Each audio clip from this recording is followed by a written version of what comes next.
Hey guys, it's Krivin here from the CatWood channel, and we're going to go over some Planetside 2 kind of first impressions. This is what you can expect when the game launches. I'm not going to go in depth with any sort of classes or anything like that. This is kind of just a talking points, getting knowledge out about the basic functions of the game, and a lot of things that I like, about the game.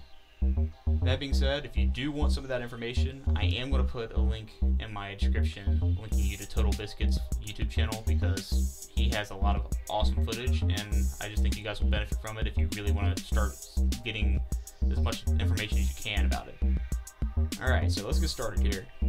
Your basic overview of the game, as far as what to expect, is it's a 3-faction MMO FPS. You have the Terran Republic, the Vanu Sovereignty, and the New Conglomerate, which Maverick and I are playing at the moment. We basically started trying to push at this base with just me and him. I mean, it was nothing fancy.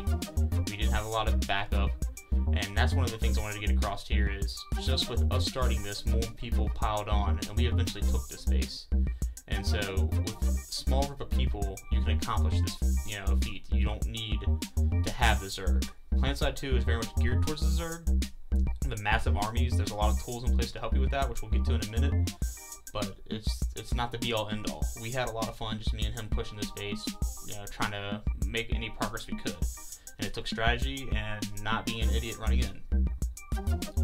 So when you start to jump into the game and trying to figure out what's going on, a lot of things that I think people have problems with is kind of grasping the UI. It's not very friendly. It's actually probably the worst part about the game right now. It's not complicated to where you can never figure it out, but it's not laid out in a manner that makes sense to me. It took me a little bit of time. I mean, you got to figure out where to go to spend your certifications, and it's a lot of back and forth, which I think is kind of frustrating. There might be shortcuts I haven't figured out yet, but as of the moment, it's probably the worst part about the game for me. It's just the fact that I can't navigate it easily when I'm trying to get weapons set up and spend my points. Now, you do get certifications over time, and that allows you to spec into your weapons, your classes, special abilities you get. For like a medic, I get healing abilities that I can pump up, make them more powerful, or I can specialize in upgrading my guns. And those are all through certification points you gain while playing the game. If you want to increase that, you can go ahead and opt for a Planetside 2 membership for $15 a month. And what that will net you is you'll get XP gain boosts, which range from 25% all the way up to 50% if you stay subscribed. So each month you get a 5% bonus to that, and that is for XP and passive cert gain, stuff like that. But like I said, that's for your $15 a month. You also get station cash, which I believe is 500 station cash to spend each month on cosmetic items. Nothing's going to break the game. They're all side grades for weapons, and they're all like weapon skins. Now, moving on into built-in features that I was talking about that's going to help you really play well together with your teammates. They have built-in voice over IP, which is, your Ventrio, your Mumble, stuff like that. And it works really well. You can really get stuff organized. You can have it location-based, so you're not hearing everybody on your team. It's set up extremely well. And another thing that doesn't really aid, but I think is nice that's built in, is if you like doing live streaming, Twitch is built right into the game. You can set it up how you want and start live streaming your Planetside 2 footage. It's awesome if you got a big raging battle going on, you want to capture it and let people watch it. There you go. Now, with these big battles, you start to think about performance.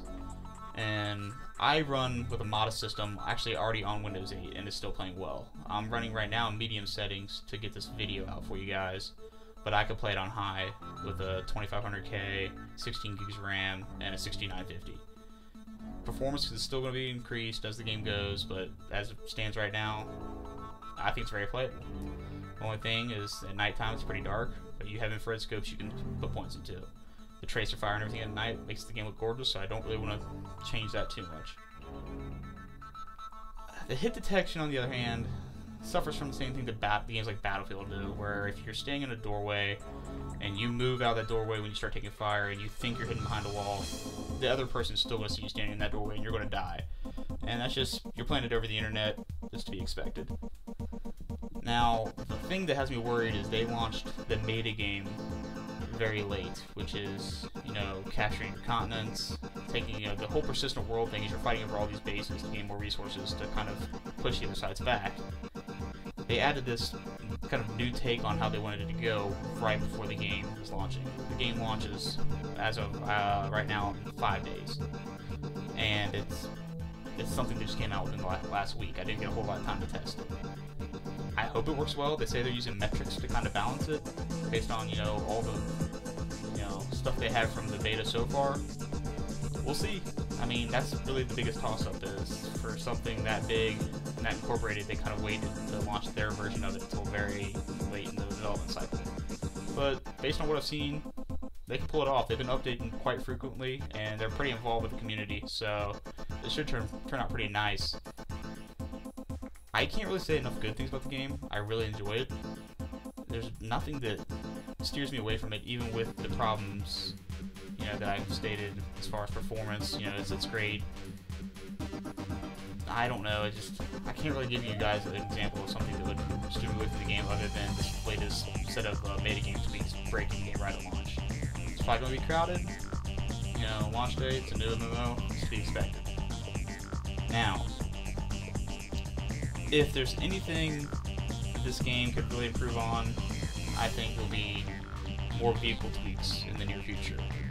And they've been doing that recently, so I have a lot of faith in that as well. Their vehicles and ground vehicles are becoming more of a standard part of the game, and it's not too bad. So what I'm going to do now is leave you guys with some footage of a small-scale battle. It's not epic, but it has all 3 factions. It has air combat, it has tanks, stuff blowing up, people dying. I'm kind of shooting top down, just trying to get the best footage I can for you guys. It's not really geared towards any one thing. My guy was up on a bridge overlooking this battle that's going on between all 3 factions, and you can kind of see above my mini map the pie chart of, you know, the tug of war battle that's going on and who has the most people there. And I hope you guys enjoy.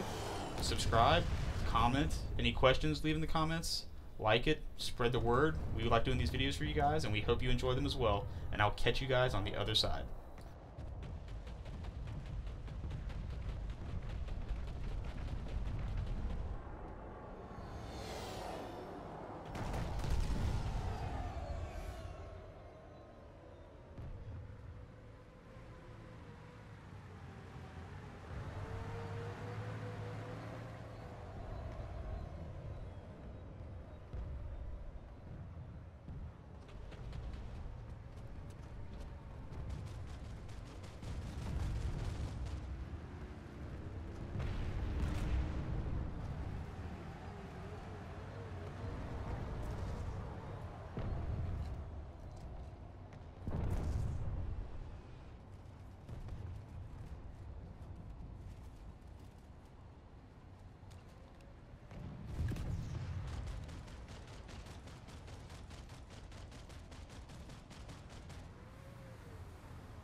Enemy heavy tank identified.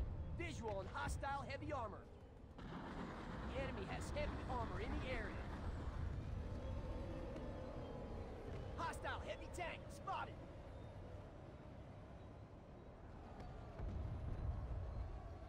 Eyes on enemy aircraft.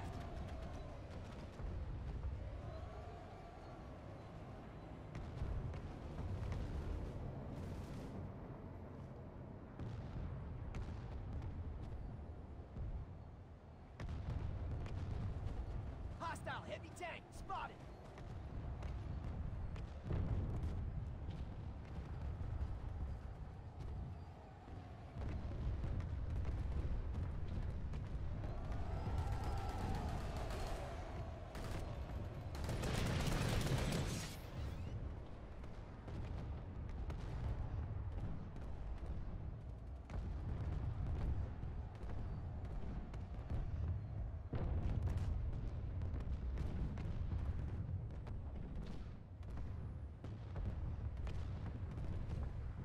Visual on hostile heavy armor.